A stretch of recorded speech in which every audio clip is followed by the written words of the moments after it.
नमस्कार, बिस्तक के इस खास शो में आप सभी का स्वागत है। मेरा नाम है ईशा मालवी।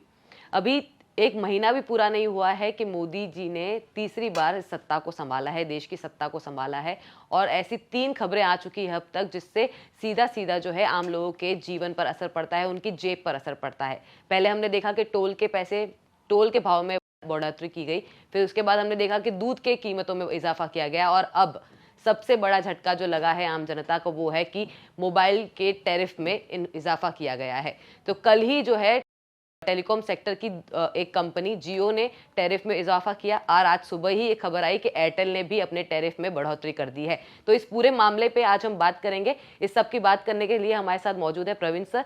सर, आपका बहुत बहुत स्वागत है सर। तो सर, हमने देखा कि जियो ने कल इजाफा किया अपने टैरिफ में, 13 से 25% का इजाफा किया।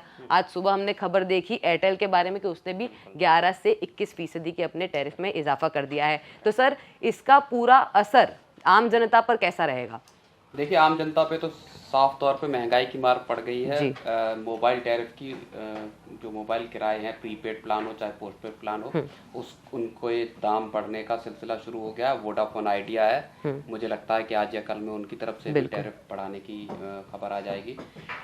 इस चीज की बात पहले से कही जा रही थी, इलेक्शन से पहले से बार बार ये बात आ रही थी कि इलेक्शन खत्म होने के बाद और नई सरकार बनने के बाद 25% तक मोबाइल किराए बढ़ेंगे, चाहे वोडाफोन आइडिया हो या बाकी दोनों जियो और एयरटेल। और वो चीज अब सही साबित हो रही है और 3 जुलाई से दोनों कंपनियां, जियो और एयरटेल ने 3 जुलाई से अपने किराए बढ़ाने का ऐलान कर दिया है। बिल्कुल सर, हमने देखा कि पिछले दिनों जो है 5G स्पेक्ट्रम की नीलामी हुई और उसमें तीनों ही कंपनियों ने बोली लगाई। 11,000 करोड़ की कुल बोली लगाई गई और उसमें सबसे बड़ी बोली जो थी वो एयरटेल ने लगाई 6,857 करोड़ रुपए की। उसके बाद बोली जो सबसे बड़ी थी वो वोडाफोन आइडिया की थी, वो करीब 3,510 की थी और रिलायंस जियो ने सबसे कम की लगाई। तो सर, ओवरऑल अगर हम देखें कि इसका जो टेलीकॉम सेक्टर पर, क्योंकि 5G को भी तेजी से उनको देश में फैलाना है, तो ऐसे में टेलीकॉम सेक्टर पे आगे हमको कैसी हालात देखने को मिल सकते हैं? असल में जो टेलीकॉम सेक्टर का अगला जो स्टेप है या अगला जो पूरा खेल है वो 5G के इर्द गिर्द ही खेला जाना है। 5G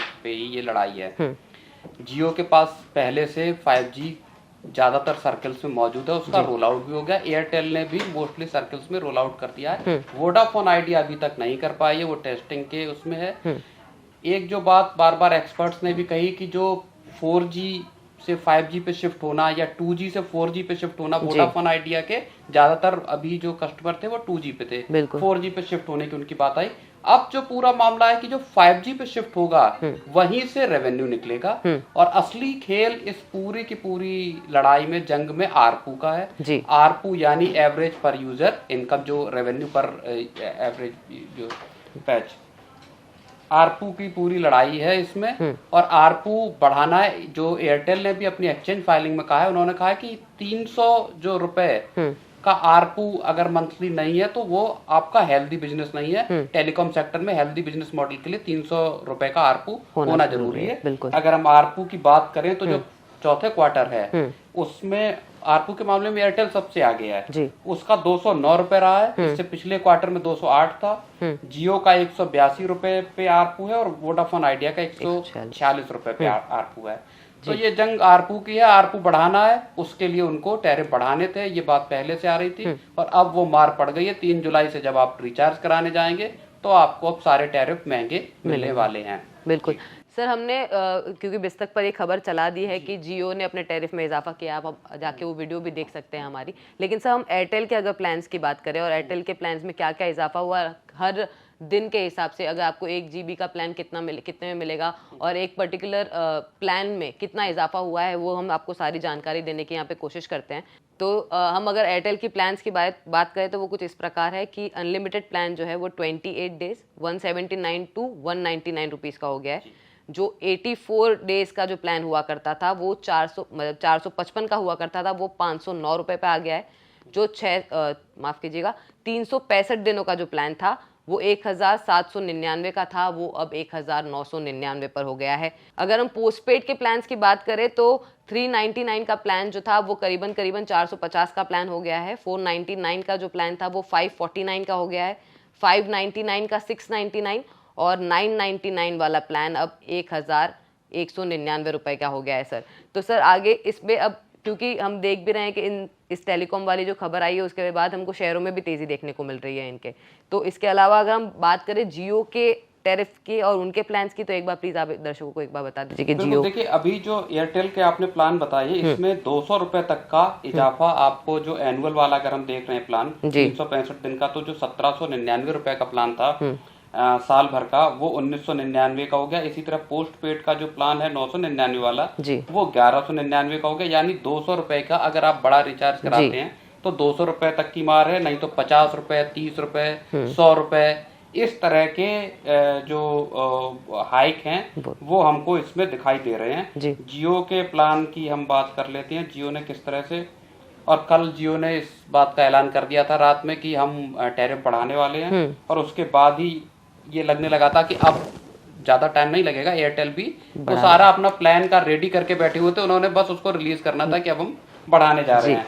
तो वो कल जैसे ही बात आई मैं आपको बता देता हूँ, जियो ने जो है वो 25% तक प्राइस इंक्रीज किया है। इसमें जो इनका 155 रुपए का 2 GB वाला प्लान था 28 दिन का, वो अब 189 रुपए यानी 190 रुपए एक तरह से मान लो आप, वो हो गया। 209 रुपए का प्लान जो था वो भी 28 डेज वाला, वो 249 रुपए का हो गया है। 239 का 299 रुपए का हो गया है। इसी तरह मंथली जो 299 का था वो 349 का हो गया है, 50 रुपए का इंक्रीज है। 349 का प्लान 399 का हो गया है, 399 का प्लान 449 का हो गया है। और अगर हम एनुअली प्लान को अगर हम देखें एक बार, तो जो 2099 का था, 2999 का था, वो अब 3599 का हो गया है। तो ये 500 600 ऐसे प्लान्स में इनके इजाफा हो गया है। चाहे अब आप छोटा रिचार्ज कराएं चाहे आप बड़ा रिचार्ज कराएं, आपको कम से कम 50 रुपए का, जो मुझे समझ में आ रहा है, वो आपकी जेब पे बर्डन पड़ गया है। और सरकार नई गठन हुई है, उसके तुरंत बाद से जो चीजें आ रही थी, तो मोबाइल चलाना देश में अब महंगा हो गया है, और आने वाले टाइम में हो सकता और महंगा हो इसमें, क्योंकि स्पेक्ट्रम के लिए जो आपने पैसे लंबे चौड़े चुकाए हैं, देखिए इसका रीजन वहां जाके रुकता है। जब आप स्पेक्ट्रम के लिए 96,000 करोड़ रुपए सरकार जुटाना चाहती थी अभी 5G के जो स्पेक्ट्रम है उसको करने के लिए, लेकिन कंपनियों के पास भी इतना पैसा नहीं है कि वो कर पाए। केवल 11,000 रुपए उस पर सरकार को रेवेन्यू अभी 11,000 करोड़ का स्पेक्ट्रम का ऑक्शन हुआ है उसमें मिला है।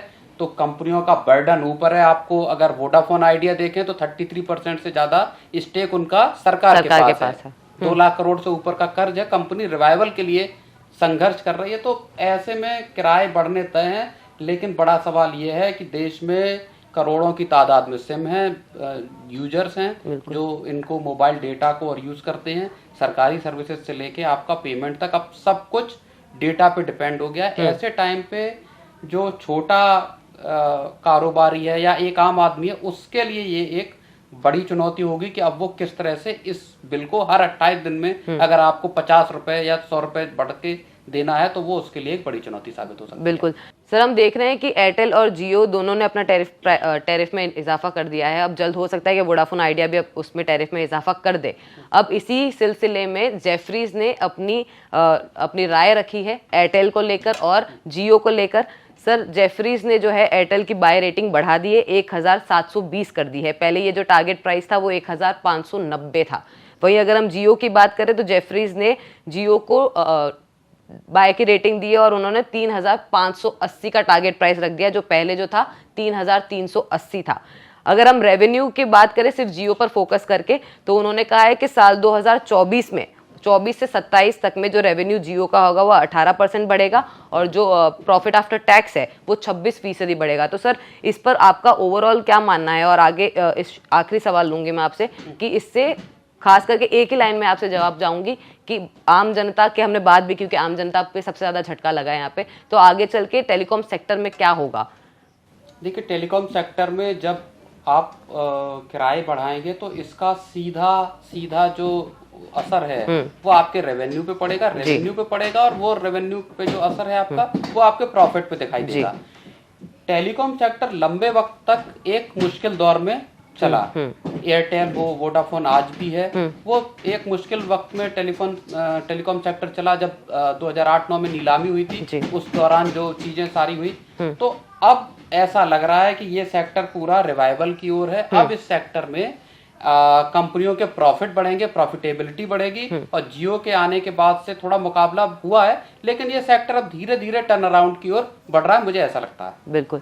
हाँ, हमने बिस्तक पर एक खबर भी तैयार की थी इसी से जुड़ी हुई कि जो एनालिस्ट्स हैं उनका मानना है कि अगली छमाही जो है वो टेलीकॉम सेक्टर के लिए काफ़ी एक्शन पैक्ड रहने वाली है, क्योंकि हमने देखा कि टैरिफ में भी इजाफा किया, साथ ही साथ टेलीकम्युनिकेशन एक्ट भी ला दिया गया है, वो जो लागू भी हो गया है। तो आपको इस वीडियो में हमने सारी जानकारी दी एयरटेल के टैरिफ हाइक से जुड़ी हुई, साथ ही जियो के टैरिफ हाइक से जुड़ी हुई। अब देखना सिर्फ ये है कि वोडाफोन आइडिया अपने टैरिफ में कितना इजाफा करता है और उसके बाद जो उनके कस्टमर्स हैं वो उस पर कैसे रिएक्ट करते हैं। अगर आपको हमारी ये वीडियो पसंद आई तो हमें कमेंट सेक्शन में ज़रूर बताएं, और बिजनेस जगत की तमाम जानकारियों के लिए बने रहिए बिस्तक के साथ।